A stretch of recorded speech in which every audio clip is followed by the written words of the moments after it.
All right, guys, this is something a little different. I am going to call this Devil's Details Addendum.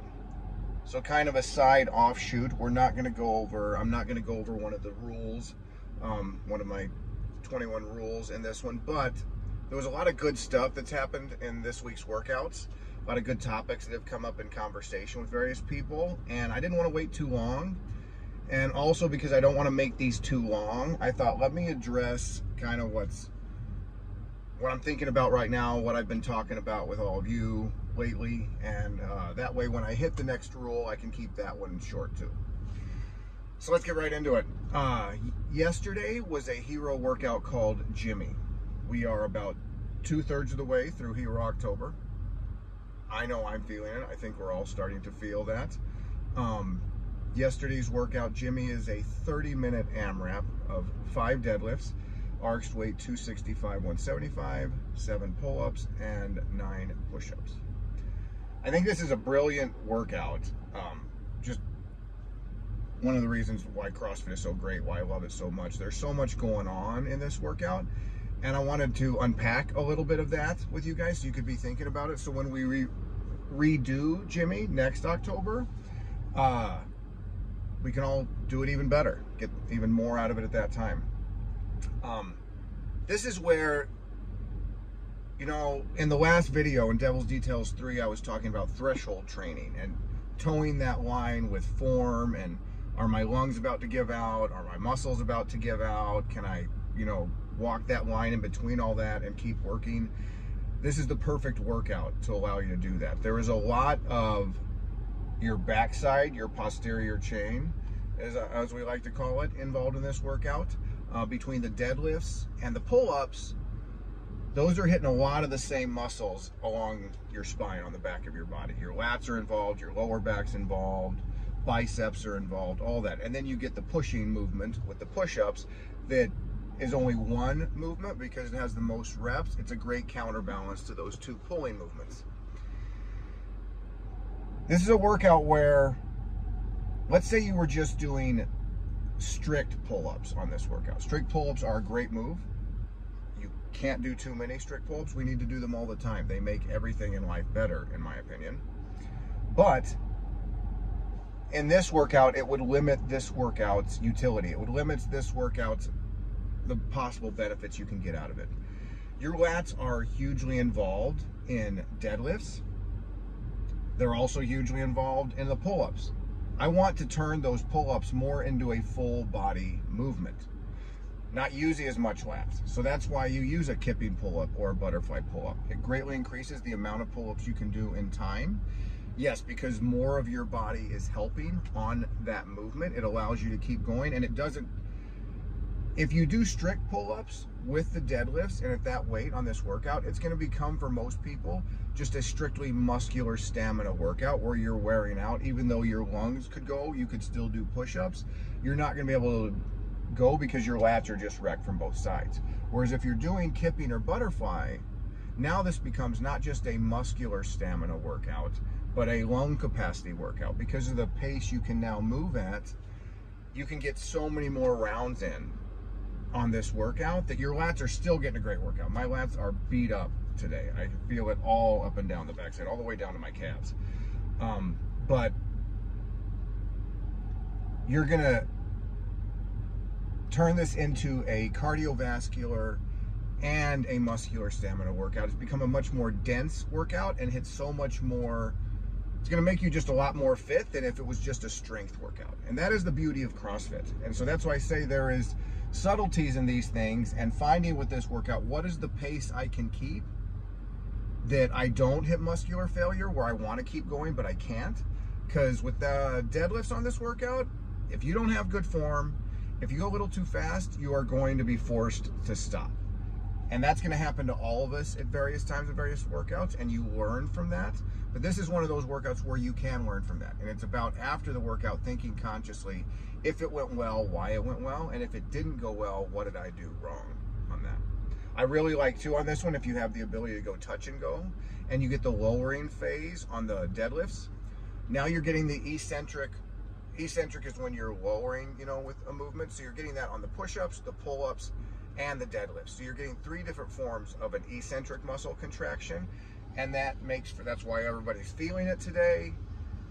Just makes for such a better workout than if you're picking up and dropping with these deadlifts on this workout. Still a good workout. You're robbing yourself of the full benefit you could get.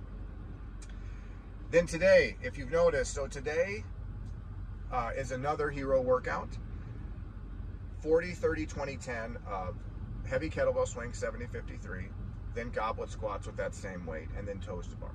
This is why I made a sweaty version for today's workout. You guys are all familiar with the sweat option. And this is why I have both. For those people that missed yesterday, that RX version of today's workout is really hard. It's heavy. Again, a lot of pulling with the toes to bar, a lot of grip strength between that and the kettlebells. A very hard workout. For those that did do yesterday and are really sore but want to still get a good workout today, I lowered the kettlebell weight. I turned the toes to bar into sit-ups. I made the goblet squats air squats. You can come in and still move, still get a great workout, probably work out a lot of the soreness from yesterday. And so I'm trying to provide 2 different options there for people. Did I come on Wednesday and I'm beat up on Thursday but I want to work out, or did I miss Wednesday and now I can get a really hard workout on Thursday because I'm ready for it?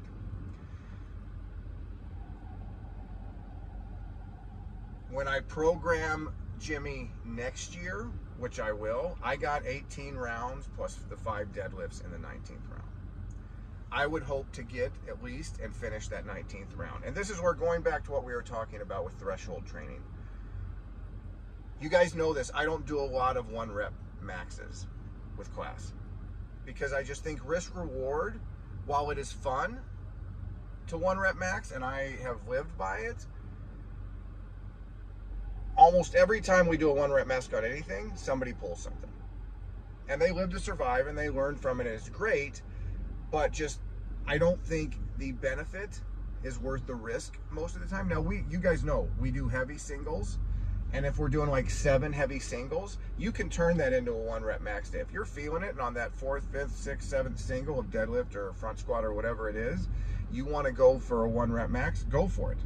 But also that day, you can just get in the same stimulus is going really heavy, get a few reps at an over 90% of your 1 rep max kind of weight, and there's much more benefit to that. Going into next year, if you're stronger on deadlift, because we've done some deadlift cycles and you're just stronger with it, or you've been working on the strict pull-ups when I throw those into alternating EMOMs and I throw those into class, or our strict upper body pushing strength, you've done more bench, you've done more shoulder press, we've been doing more push-ups. Without doing a 1 rep max, you can show that you were stronger by doing better at Jimmy. And again, that is where this threshold training is. And what are we in CrossFit? I've said this before. We build fires, fatigue, resistant, strength. So I don't need to test your absolute strength all the time. I want to test your strength when your heart rate's up, when you're breathing heavy. And this is the perfect kind of workout with Jimmy to test, am I stronger? And all things considered equal, is my engine better? Because I've been consistently coming to class for a year, so my engine is better and I'm a little bit stronger, so I can get an extra round on this workout. I can get 2 extra rounds on this workout. I think Marco got like 5 extra rounds on this workout from last year. Enough on that. Don't want to make this too long. Let me get into something I finished off with on Devil's Details 3 in the last episode.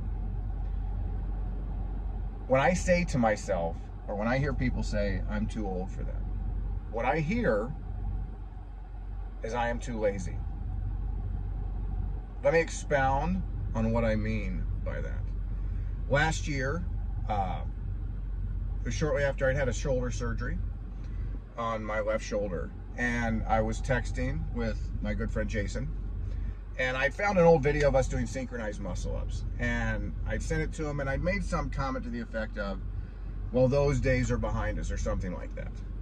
A really kind of weak statement on my part at the time. I wasn't aware of it yet. Jason, being the tender friend that he is, and that you guys all know him to be, was like, well, maybe for you those days are in the past, but not for me. And I was like, man, you're absolutely fucking right. Like, I'm feeling sorry for myself. I'm being a pussy. Like, no, they're not in the past for me. I've been working on it. I don't have a muscle up yet, but I will. But I say that with the fact that it's a cop-out to say I'm too old. Oh, that was back when I was young or whatever, I had more energy. It's harder now, for sure. Everything gets harder, I can tell you, as you get older. Doesn't mean you can't do it.